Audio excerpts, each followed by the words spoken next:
I do backwards designing, so I always say this is where I want to take the ship. But I try to keep it organic. I have to do these things. But I always ask my students, in this learning experience, what do you want to learn?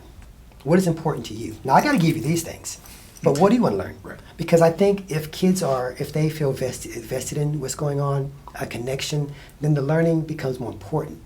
So I started this thing called GLP, Global, Local, Personal. And I tell the kids, we look for what is a global connection what we're learning. What is a global? What's the big picture? Then how does this impact our local community? Why is this important to our local? Why is learning this important? Knowing this important to our local community? And then the final thing is personal. How does this connect to you? Why is this important to you? How would this? Now it might not be important right now, but years from now, why is learning this important to you? Or how will it impact you as an adult?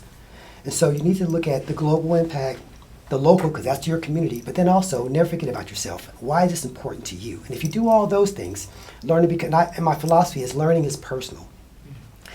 Once you make learning personal, kids will excel because they're doing it because they see the need, the desire, and it's for them, and they just take off.